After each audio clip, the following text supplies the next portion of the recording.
Nous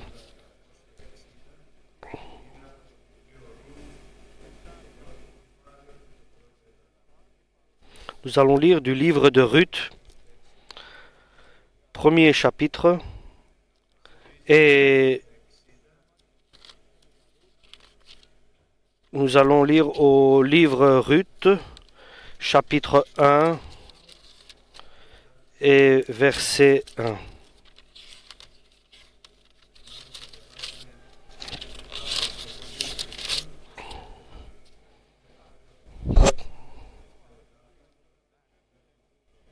Nous allons lire des juges.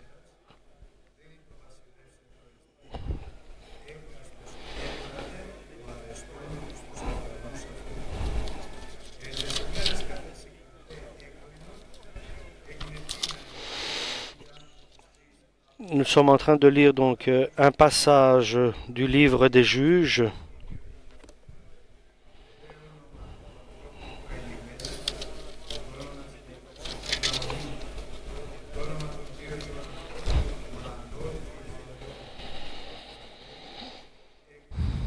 Alléluia.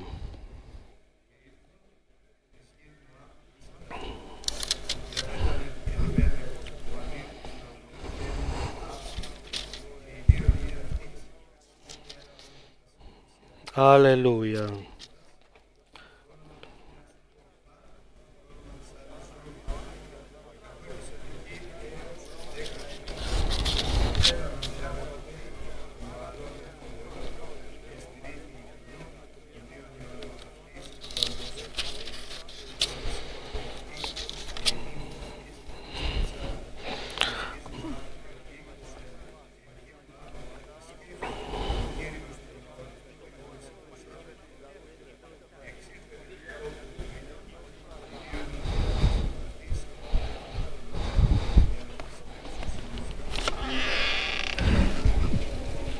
Είπε λέει να ο μήπως τα νύμφας αυτής.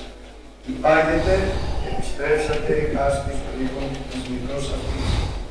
Ο Κύριος να κάνει έλεος σε εσάς.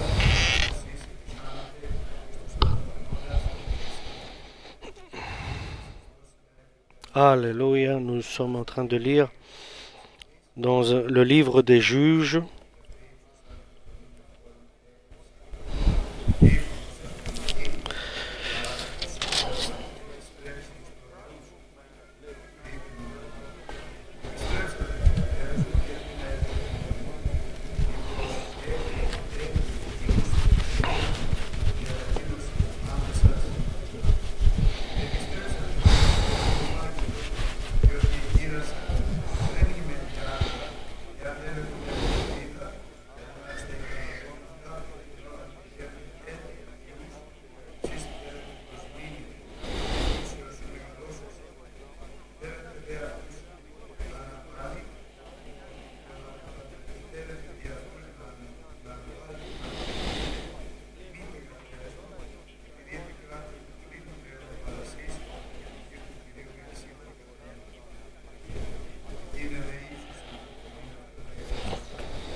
Alléluia. Le peuple d'Israël se trouve à la terre promise, sur cette terre où Dieu a promis à son peuple, là où il va le bénir, là où il va le grandir et le multiplier. Et cette terre était promise pour son peuple. Et là, Dieu a préparé cet endroit pour son peuple.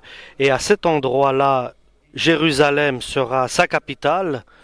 Et là, sur Jérusalem, à Jérusalem, sera construit le temple fait de main d'homme. Et c'est un temple de Dieu.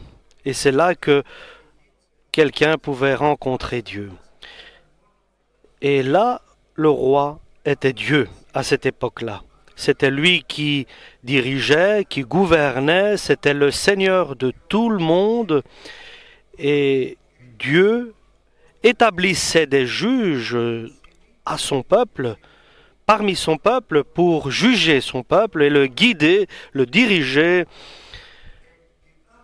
pour qu'il puisse aussi enseigner son peuple, dire la vérité à son peuple, et qu'il puisse aussi mettre de l'ordre dans son peuple, et les faire revenir du mauvais chemin, des égarements qui pourraient leur survenir.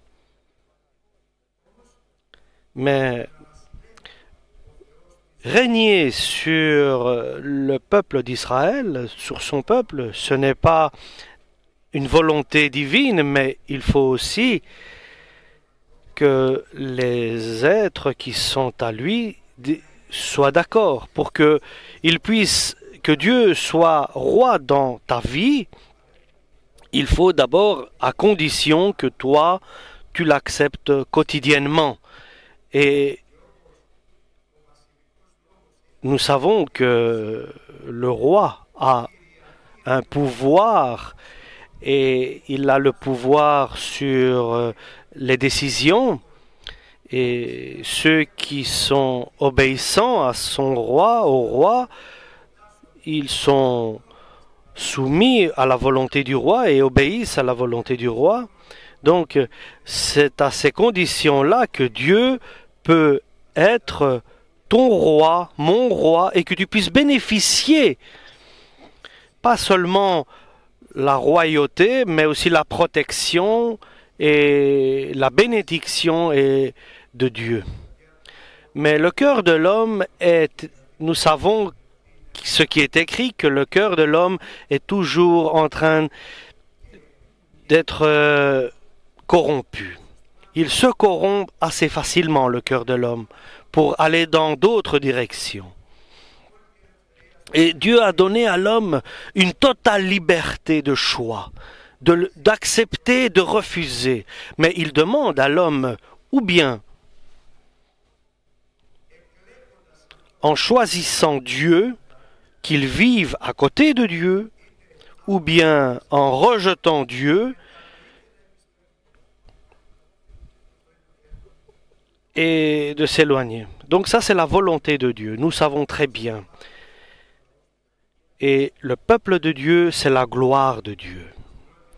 Et nous savons que Dieu est bon et bienveillant lorsque l'homme est obéissant et pratique la parole de Dieu, mais en pratique la parole de Dieu. Mais lorsqu'il s'en va, s'égare, s'éloigne de la parole de Dieu, de la volonté de Dieu, et là, Dieu intervient par diverses manières, épreuves,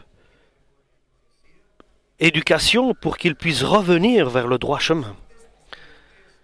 Donc, ici, dans les derniers jours des juges, le peuple d'Israël s'était éloigné d'avoir Dieu comme roi. Et comme résultat, comme conséquence, que Dieu a intervenu avec autorité et avec avec des épreuves pour son peuple, pour qu'il puisse comprendre et revenir sur le droit chemin. Alléluia. Et pour que ce peuple puisse se revenir, se corriger et évoluer vers le bien. Et ça, c'est le but recherché de Dieu par diverses épreuves qu'il permet et qu'il met à son peuple pour qu'il puisse les traverser et que de cela vienne par l'épreuve la sagesse du retour.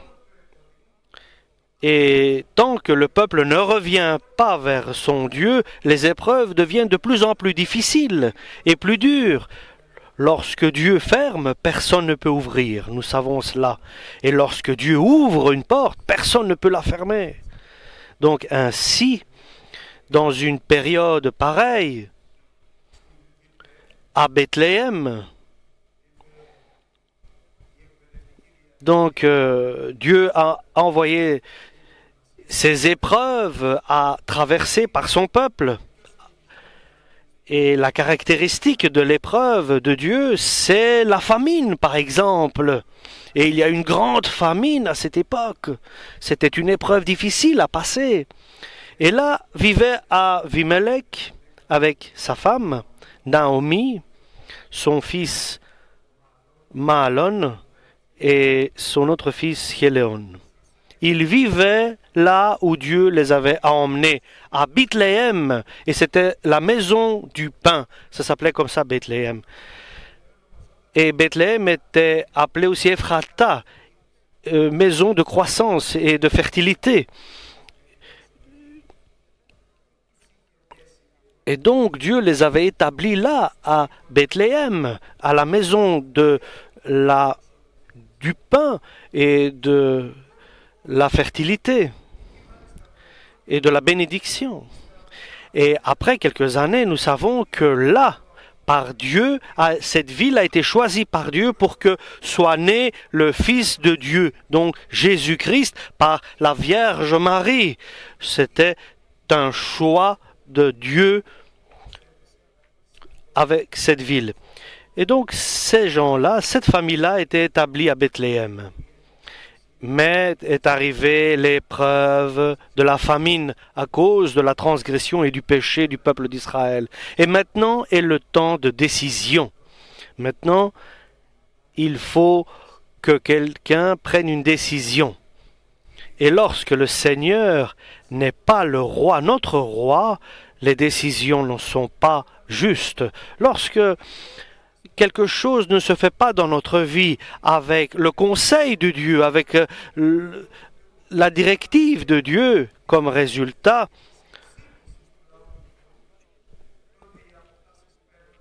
et nous savons que alors l'homme qui n'est pas guidé par Dieu, il prend des décisions qui vont le mener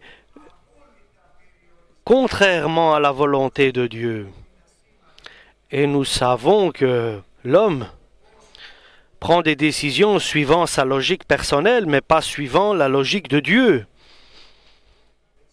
Ainsi donc, les décisions qui sont prises, et cela vous devez jamais oublier, nous devons jamais oublier que les décisions que l'homme prend avec sa propre logique, avec sa volonté, ses décisions personnelles, avec la volonté personnelle, ses désirs personnels, et avec ce que, à ses yeux, compte énormément, ses décisions sont catastrophiques.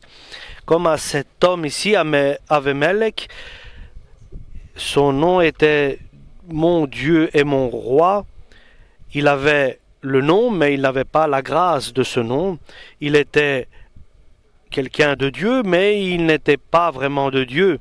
Il avait le nom Avimelech, mais il n'était pas selon la ligne directive de Dieu. Au lieu de prendre une décision juste, et nous allons voir quelle est la décision juste que devait prendre Avimelech, et quelle est la mauvaise décision. Nous allons voir cela. Et lorsque la décision est guidée par Dieu,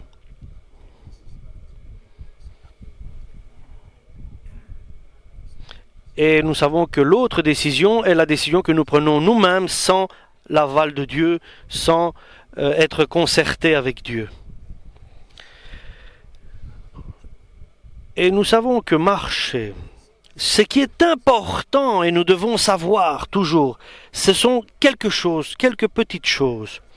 En regardant notre propre personne, en regardant notre situation aujourd'hui de ne pas prendre des décisions rapides, mais de voir le lendemain, ce qui est plus important. Aujourd'hui, c'est passé. C'est un jour qui est peut-être bien ou mal, mais à cause de quoi que ce soit comme situation, mais l'important, c'est la suite, c'est la continuité.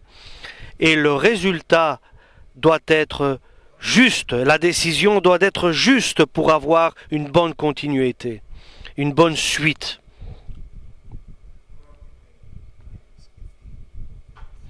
Et nous devons savoir qui va visiter Dieu, vers qui va-t-il se rendre, vers quelle personne va-t-il aller, et quand va-t-il aller, vers qui ira-t-il Dieu. Et nous devons savoir, très important cette chose-là, c'est de savoir si Dieu va venir, va intervenir, et où il fera cette intervention. Et il y a aussi, nous savons très bien qu'il existe l'endroit de l'injustice et de la transgression et du péché, et nous savons très bien il y a l'endroit que Dieu a choisi. Il y a Jérusalem et Bethléem, et il y a aussi la terre Moab et la terre des infidèles. Et Dieu le sait très bien. Et ici, je veux que vous fassiez attention à quelque chose. Cette famille-là va s'égarer, pas de Dieu, mais de la volonté divine. Il va continuer à aimer Dieu. Il va continuer à adorer Dieu, à vénérer Dieu. Et il va continuer à rechercher Dieu. Il va continuer à confesser Dieu. Mais, quelque chose qui est très important, pas là où Dieu veut qu'il soit. Et regardez combien est important l'endroit que Dieu a choisi. Nous devons aussi choisir cet endroit-là. Jésus a dit, là où je suis, là sera mon serviteur. Et mon serviteur n'est pas là où moi je ne suis pas. Donc, il y a des critères au-delà de notre prière. Et un grand nombre de critères qui sont repris dans l'Évangile, dans la parole de Dieu, peuvent guider, diriger l'homme avec ses pensées dans la volonté de Dieu. Et que cette pensée soit scellée par un sceau divin. D'abord, l'homme réfléchit, après il prie et après il décide. Parce que il est un homme il a 3 dimensions. Nous ne sommes pas comme les animaux. Mais l'homme a un esprit qui s'exprime avec sa logique. Il a un cœur qui s'exprime avec je veux et le vouloir. Et il doit soumettre son corps pour qu'il puisse donner cet ordre à sa volonté. Et qu'il décide, suivant pas par sa propre opinion ou son avis, mais par la volonté de Dieu. Et l'homme réfléchit. Il sort du milieu, le péché, l'injustice et la transgression, le mensonge. Il enlève cela et il se restreint dans les limites que Dieu lui donne. À la suite, il prie. Parce qu'il ne suffit pas simplement la parole, mais il faut aussi la voix du Saint-Esprit. Et enfin, il décide, en sachant que les mauvaises décisions guident l'homme, dirigent l'homme de la terre de la terre du pain, de la terre de Bethléem, donc de la terre de Bethléem sur une terre de mort, sur une terre aride et de désert et de désespoir, de désolation. Et nous devons savoir quelle est la terre des vivants et quelle est la terre de désolation, de mort. La terre des vivants est là où est Dieu, là où Dieu choisit. La terre des vivants est là où Dieu œuvre et travaille. La terre des vivants est là où Dieu appelle ceux qui vont être sauvés. Mais la terre des morts, la terre est en dehors. C'est la terre du péché, de la transgression, du mensonge et de l'obscurité. Et il y a aussi à l'extérieur, c'est aussi à l'extérieur des limites de Dieu. C'est pour cela, il ne suffit pas simplement la parole de Dieu, mais il est indispensable aussi d'avoir la voix du Saint-Esprit avec nous, qui nous certifie que seulement ceux qui sont dirigés par le Saint-Esprit, ceux qui sont dirigés, guidés par le Saint-Esprit, sont des enfants de Dieu. Alléluia. C'est, je pourrais dire, terrible comme conséquence, des conséquences terribles. Pour être béni est la bonne décision qui doit être prise. Tout est une question de décision juste et divine. C'est pour cela que Dieu désire que naisse en nous la crainte de la volonté de Dieu, de ne pas la transgresser.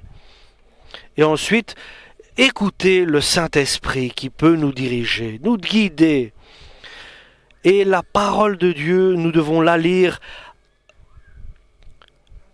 avec la révélation que Dieu nous donne lorsque nous lisons, et avec la voix du Saint-Esprit qui nous donne des explications. Et cette voix du Saint-Esprit dépasse notre logique et notre réflexion. Et seulement alors, nos décisions seront justes. Pourquoi? Parce que Dieu, en voyant notre agonie, notre angoisse de faire sa volonté, il ne nous laissera pas faire d'erreurs et de nous tromper. En voyant notre désir, notre disposition à faire sa volonté, à faire ce qu'il désire, que Dieu fasse en nous ce que nous voulons être. Et ici, nous voyons maintenant cette famille demande à Dieu qu'il aille là où il y a du pain, parce qu'il y a la famine maintenant. Et c'est une erreur qu'il fait. Il demande à Dieu, je veux aller là pour aller chercher du pain, aide-moi à faire ma volonté, aide-moi à prendre ces décisions et qu'elles soient justes. Et nous savons que les résultats, les conséquences sont tragiques, parce que Dieu ne peut pas accepter que chacun aille où il veut et prenne l'aval de Dieu, la décision de Dieu, l'accord de Dieu. Mais qu'il dise, par exemple, guide-moi, Dieu, dans cette famille, où veux-tu que j'aille? Ça, c'est la bonne décision. Demandez à Dieu, où veux-tu que j'aille, Dieu, maintenant qu'il y a cette famine ici? Alléluia. Et nous savons que lorsque le peuple d'Israël devait entrer dans la terre promise, Dieu leur a dit, ne passez pas par là parce que ce sont vos familles proches, et vous n'aurez aucune relation avec eux, et les Moabites vont venir en Israël, vous devez les chasser et vous ne devez pas vous allier avec eux. Mais là, suivant sa logique, avec enthousiasme et avec crainte, et avec une crainte parce qu'il y avait le manque de pain, il y avait la famine, et il ne demande pas à Dieu où tu veux que j'aille, mais lui-même il dit je vais aller là-bas à Moab parce qu'il y a du pain. mais il ne demande pas à Dieu « Où désires-tu que j'aille ?» Et il veut éviter cette épreuve difficile qui doit traverser le peuple d'Israël à cause de son égarement.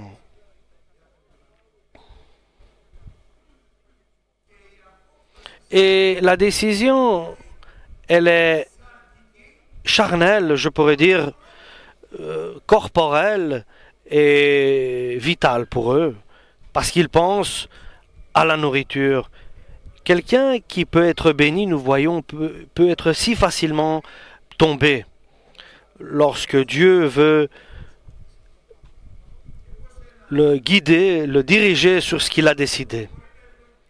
Et comment quelqu'un de si simple, nous savons, peut être béni en rejetant sa volonté et ses opinions, en recherchant la décision de Dieu, en désirant marcher suivant la volonté de Dieu et non suivant ses propres intuitions. Et la conséquence, Avimelech est mort. Et ses enfants se sont mariés des Moabites qui ont cru en Dieu. Ils se sont rattachés à Dieu et ceux-là sont morts aussi. Parce qu'ils étaient partis dans la terre Moab pour trouver du pain. Et Naomi, la femme de Avimelech, a pris la décision de revenir vers le peuple d'Israël, de la terre de Moab. Elle a perdu son mari, elle a perdu ses enfants.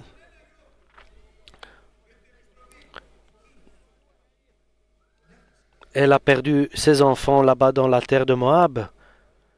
Et elle est revenue à la terre d'Israël. Mais ce qui est fantastique ici, c'est qu'une des femmes de ses enfants, qui avait accepté le Dieu d'Israël, elle a voulu suivre sa belle-mère. Et Ruth a pris la bonne décision. Abimelech et Noémie n'avaient pas pris le bon chemin. C'était l'éloignement de la terre d'Israël. Un jour, Dieu m'a dit pour une fille qui avait pris le mauvais chemin. Et je disais, c'est quel chemin? Aujourd'hui, j'ai compris de quel chemin. Que Avimelech avait pris le mauvais chemin en abandonnant pas sa foi en Dieu, mais la volonté de Dieu qui était de ne pas quitter le peuple d'Israël. Et Ruth, qui était une Moabite, a décidé de revenir vers Israël avec Naomi, sa belle-mère. Aujourd'hui, nous devons choisir de prendre le bon chemin, le retour, chercher et demander quel est le bon chemin du retour vers Dieu et marcher sur ce chemin et vous serez bénis, nous dit la parole de Dieu. Ne fais pas ce que tu veux toi-même, ne regarde pas tes sentiments, comment tu vas, mais reconnais que tu es un enfant du Créateur de Dieu. Et ce que tu traverses maintenant, cela est pour toi un bénéfice pour que tu puisses hériter de la vie.